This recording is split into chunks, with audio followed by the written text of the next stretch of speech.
on this. Calvin Robinson is Conservative commentator and joins me live on the line. And Ken Hinds is a chair of the Harringay Independent Stop and Search Advisory Committee and also joins me live via video link. Evening to you both. Good evening. How's it going? Good evening. Fine. Thank you very much indeed. So, Calvin, as your nearest to me, let's start with you. I mean, Piers was harsh on Meghan Markle. Here is her giving her truth the way she saw truth in her eyes. She was saying that she was not given the support she was needed, which we've heard before, of course, from Diana and others from within the royal household. It's not a huge stretch to see them as a slightly dysfunctional family.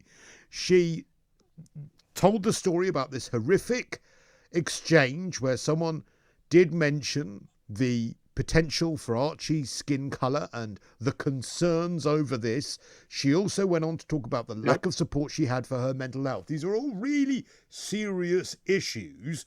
Why shouldn't Piers be supportive of that? Why is it Piers Morgan's place when he's not remotely near the situation, doesn't know what went on behind closed doors? What right has he got to question her truth? That's the problem right there, isn't it? Her truth. What does that mean, her truth? Surely there is just the truth. And either she's speaking it or she's not. I like the idea that she could put her own facts forward and her own opinions as facts. He's a journalist. He's a presenter. He's a broadcaster. Of course he's there to question what was put out there. And what she's done is she's gone on international television and she's dropped really ambiguous bombshells, hinting about this and that, left, right, and centre, potentially bringing down British institutions, implying that members of the royal family have been racist and things like this. And I think he's absolutely right to question this video that was put out because it wasn't, Oprah had no journalistic integrity there. She didn't challenge Meghan Markle in any way. She didn't ask any tough questions or follow up on any of these accusations. She just let it all go on. It was like a puff piece. This was like Meghan Markle's relaunch, her career launch in the United States. This was her using the royal platform to turn herself from a Z-lister into an A-list celebrity. It was disgusting. It wasn't the first time we've had an American divorcee come over here and try to tear down our British institutions, to be honest with you.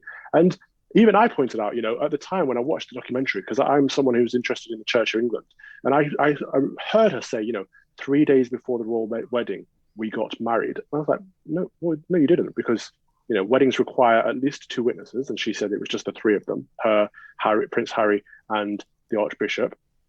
That wouldn't be possible. Ceremonies require a licensed and covered venue, and she said it happened in their backyard, as if they have a backyard. Come on, and you can't get married twice, so they wouldn't have been able to have 2 ceremonies. So she clearly, her truth wasn't the truth; it was a mistruth. She might have meant, I'm being charitable here. She might have meant that they had a blessing beforehand or something. Yeah, or the rehearsal. The rehearsal. Indeed, but she very clearly and specifically said we got married 3 days before the wedding because we wanted our own She could have misspoken. The point isn't the point that though, and Ken, I will come to you in a second, but isn't the point here that you don't know, I don't know, most importantly, Piers Morgan doesn't know. The person who knows is Meghan, Harry, and possibly Oprah Winfrey when they tell her. And so all we can do is speculate. What right have we got to do that? Absolutely every right. If she's coming out there on international television spouting lies, it's absolutely the media's job to challenge her because she could tear down one of our longest institutions that this country is built upon. And that was one lie that I discovered, well, with 3 lies in one, really. Piers Morgan's done a lot more research and come up with 17 untruths that she spouted. And of course, that's his job. If the media is not going to do it, who is going to do it? All right. And the way he got shut down and cancelled because of it is outrageous. All right, Ken Hinds, let's come to you, chair of the Harringay Independent Stop and Search Advisory Committee. This is free speech. This is. Can I just ask you to move a bit closer to the camera, if that's at all possible, Ken? You're a little bit far away, and we're having trouble framing you at the moment. That's a little bit better. We're going to try and move it down a little bit because at the moment we're just getting the top of your head, and it's. I want to make sure that perfect. That's far better. I just want us to see you properly, Ken. Thank you. So as Calvin was saying, it's fair comment. Journalists are there to critique what these public figures have to say. He has every right to call into question what she's saying. She has gone on the record trying to give her account of how she sees impropriety of our biggest institution, our longest institution, our head of state, and those around it. So isn't it the job of journalists and people in the public eye to critique what she says? Yeah, I absolutely agree with you. That's the job of the journalist. But Piers Morgan took it somewhere else. I've been on GMTV several times with Piers Morgan, and yes, and he's done a professional job. But what I saw this time, there's something else going on underlying this. And what it reminds me of a spurned or jealous ex-partner who's just got a bee in the bonnet about the woman. And in this case, Piers has got a bee in his bonnet about Meghan. It seemed like she stood him up sometime previously before he's saying that accidentally he was the one responsible for getting her and Prince Harry together. And my simple thing is this, is that the sort of thing that he was spouting out goes beyond being professional. And it goes something deeper and personal. But my thing is simply this. There are going to be some people that think that what Meghan was saying was going beyond being professional. There was no need to potentially bring in a racist story when there was no detail whatsoever, essentially throwing all members of the family under the bus. And I accept what you're saying about what was perceived as the personal element when it comes to Piers Morgan. But look, as far as I know, Calvin is as passionate as Piers Morgan. There are many others in this debate that are as passionate as Piers Morgan when it comes to our institution being attacked. And they don't have personal relationships, as far as I'm aware, Calvin, with Meghan Markle. So doesn't it go beyond Piers' ego? But I will say this. Meghan went beyond herself to say she wasn't saying that the royal family was racist. She said that she had an experience where a person spoke inappropriately, and there might have been good intention, but their good intention was not possibly politically correct. But my thing is going back to where we are now. As I said, she spoke as far as she's concerned in her truth. And who's Piers Morgan, who's not qualified to be a doctor, to say that she has not got mental illness? When someone it's down to the person who perceived that they have that, and we must be very careful to challenge someone who believed that the pressure that she, even though she's been a celebrity in America, she did not know what she was about to face with the British press. And she just could not hack it. I mean, isn't that a fair point, Calvin? That look, that there was a line crossed there. It went beyond critiquing her words and her account, and actually critiquing her perceived mental health problems. And you and I and Piers Morgan are in no position to question her mental health. And doesn't that just cross the line somewhat? Look, I've also been on GMB several times and disagreed with Piers Morgan on many things. This isn't the line I would have taken, but I do think he's right to call her out. We've proven that she's lied on tape many times. How have you proven that she's lied on tape? Because she said she got married 3 days before the royal wedding, and that's not legally possible. And the Archbishop of Canterbury has come out and said, no, that didn't happen. Okay, but that's not proven as a lie. That could be proven that she misperceived what was happening. She didn't tell the truth. I mean, you can say that it was an accidental lie or on purpose, but it was a lie. It wasn't the truth. So we have that on record. And like I say, Piers Morgan's identified 17 other instances. So I think he was right to call her out. But the issue here is that what's happened since he called her out. So we're broadcasting right now criticizing Piers Morgan. We're doing exactly the same thing to him that he did to Meghan Markle. The only difference is he got accused of being racist for doing it because he happens to be white, she's black, or mixed race, or biracial. Is that a fair point, Ken? I know you want to jump in there, but is it because white people are daring to criticise Meghan Markle and her perception of race that actually they are being shut down, and that you can only be non-white to actually criticise her? Otherwise, you'll be accused of being racist.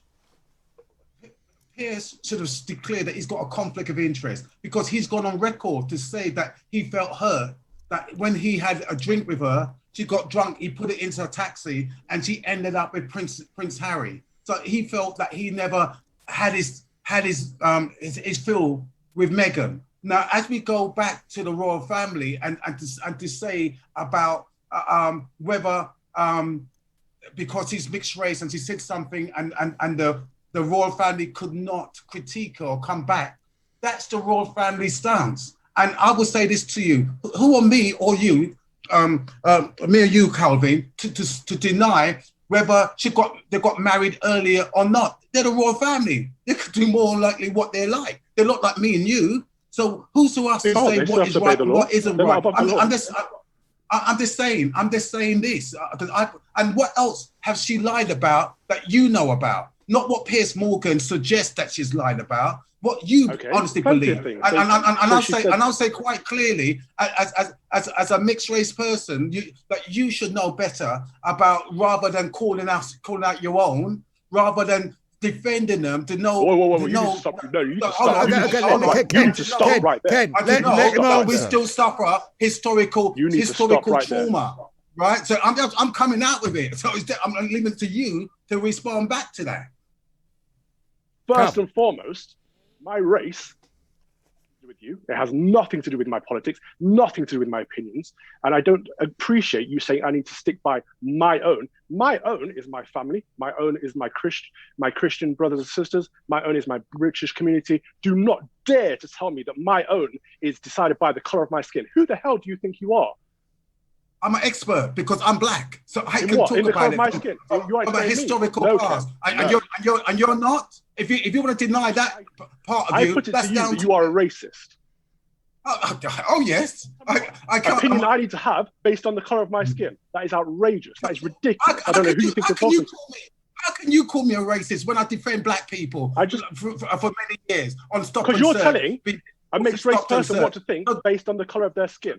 And that's not okay. I'm telling you, that is racist. Well, you better deal with your historical trauma, because it's quite clear you need some counselling. I have no historical trauma. I mean, Ken, let me just jump in a second here. I mean, Ken, do you get the point that Calvin is making? I mean, you're bringing in the fact that he is a mixed race man and essentially saying, well, look, this is not potentially an opinion you should be holding based on the fact that you're a mixed race man. And there are some people, if I said to you that I don't think you should hold a certain opinion, Ken, because of your skin colour, you would rightly accuse me of being racist. You would say that that's not an appropriate thing to say to you. So why, I think Calvin's point, if you don't mind me saying, Calvin, is that you are attributing an opinion he has to the skin colour he has, and that is certainly or surely seen as problematic.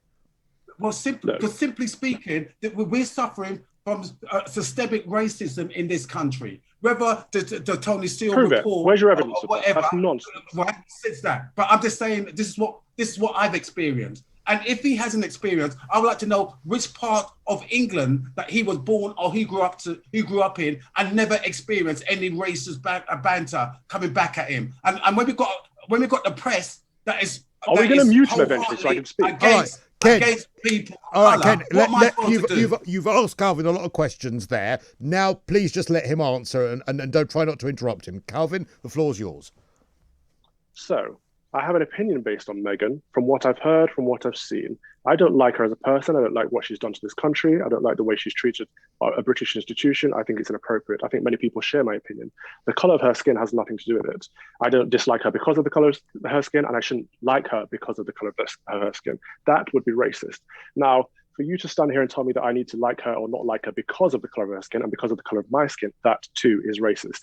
And to tell me that this country has systemic racism without providing any evidence, without providing any proof, and then to refer to your own personal experience as proof is a nonsense. You might have experienced racism as an individual. That does not make it systemic. And don't question my past, don't question my upbringing. That's nothing to do with you. It's nothing to do with this conversation, this debate. We are discussing a celebrity who has married into the British royal family. We're discussing whether she has lied on national television, and we're discussing the appropriateness of a British journalist to question her integrity.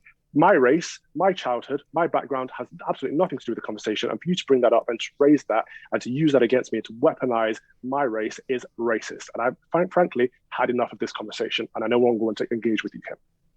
I mean, Ken, what would you like to say to that? Because I think I would say he's been very temperamental to being a Conservative MP. You know, he's got to have some backbone. Well, if he wants to not to be able to argue or reason his point, that's down to him. But well, simply speaking, but in fairness, let's take it back. Let's take it back to the Scarman report. Let's take it back to the McPherson report. Let's take it back to the David Lammy report, right? About what happened around the Windrush and things of that nature, and how we are, as a black person, are going to be treated much harsher at every level in the criminal justice system. But right? Ken, he is allowed. If he wants to be in denial, that's his problem. Ken, he's allowed to hold a different opinion, and that doesn't make him some sort of traitor to the colour of his skin. The colour of his skin shouldn't actually make a difference to the way in which you're perceiving what he's saying. Do you not understand why he might be offended by that? Because again, I will use the same analogy. If I said to you, Ken, you are not allowed to hold that opinion, you're not allowed to hold an opinion about white people because of the colour of your skin, you would say to me, rightly, how dare you are being racist. And Calvin, you have just done exactly the same thing to him. I didn't say that he's not allowed to hold it. I'm saying I'm surprised he's talking that way. So I can have my belief as from a person coming from my background who, as I said, and the work that I've been doing for the last. So why can't he have his belief when he's not when he's mixed race? You directly reference though the fact that he's mixed race. But he doesn't have to be so emotional about it, because it shows quite clearly that something is triggered him. And if Piers Morgan could go out there and spout mistruth, but it's all right for him to then jump on the back of that and then to spout that off about another person to say that she's damaged your royal family, that's rubbish. But what's his race got to do with that, Ken? The fact that he's mixed race, what's that? Why bring that into the conversation? That's the point that he's got a problem with. What did Diana do? It's all right for Diana to do it, but I didn't hear him talk about Diana and rubbishing the royal family or bringing them into disrepute. But yet, poor Meghan, who's a visitor. And that is a valid opinion. You're welcome to critique him on the fact that he didn't bring in Diana. You're welcome to critique him on the fact that he's defending Piers. You're welcome to critique him on the fact you disagree with him. Where I think you have crossed the line is bringing in the fact that he's mixed race. Somehow you are implying that his opinion is less valid based on the fact that he is non-white. And I think that that's offended him.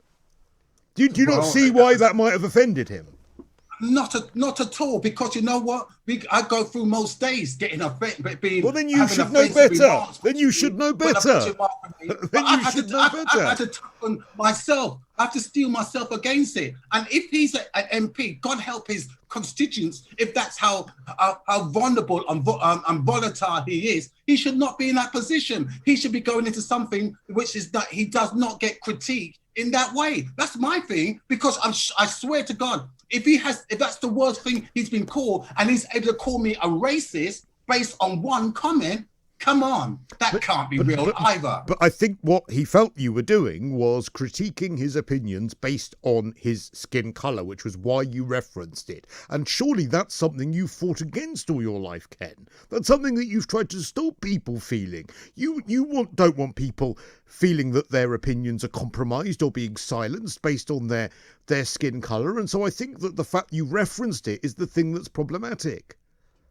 Well, maybe the first time he's now realizing that he's mixed race, because up until then, again, he must have been something else. That's really offensive, Ken. That's offensive. Well, he can take it. You guys can take it as you like, but if, as I said, from where I'm sitting and the things that I've gone through, I don't see what makes him so privileged. I mean, less so, right? He's supposed to be we're all in the same boat, and we're all fighting to get some sort of equality. And we're not going to get it when you can get other people fighting out. Maybe Calvin feels like there is equality. Look, he's quite capable of arguing for himself, but maybe he feels that there is equality. Maybe he feels that there isn't the fight that you feel is there. He has the right to hold that opinion and to say something like, well, maybe he's forgotten he's mixed race. Again, that would be offensive. If I said to you during a debate, Ken, well, maybe, Ken, you've forgotten you're black, that would be something you would take offensively. You wouldn't welcome me saying that in a debate, would you? No, I wouldn't take offense to that. I would have to check in with myself and say, you know what, Cristo, you got a point there. You would not, Ken. That is absolutely ridiculous. You would not do that. You would not say that. You would be angry I had said something like that to you, and you would be right to be angry, because I'm not going to invalidate or dismiss something you've said based on the fact that you are black. That is what you fight against, Ken. That is what you come on radio stations to fight against. I don't buy it for a second that if I were to say to you, well, Ken, I think that opinion proves you've forgotten you're black, you would, rightly, absolutely tear my head off for that.